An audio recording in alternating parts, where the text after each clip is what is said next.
The best way to excise this superficial lesion is using an elliptical incision. The incision site should be measured to allow enough clearance on either side of the lesion. The 2 points indicate ideal 2 mm clearance margins. This distance is then multiplied by 3 to indicate the length of the long axis of the elliptical incision.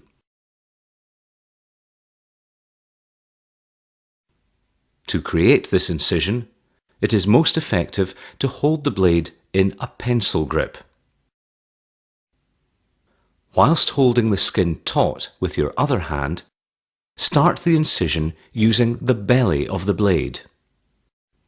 Move the blade perpendicular to the skin smoothly along the line of the ellipse.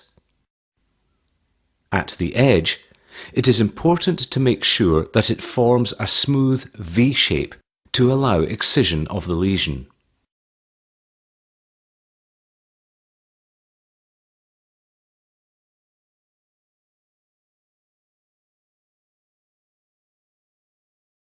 Make sure that you have cut through all of the skin and then proceed to remove the lesion, dissecting through the subcuticular plane.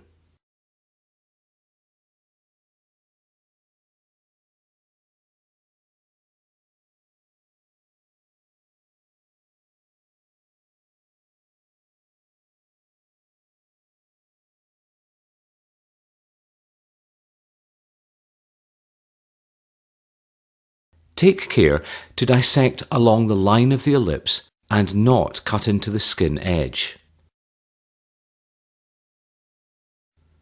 Complete the excision with a smooth V shape, keeping the blade perpendicular at all times.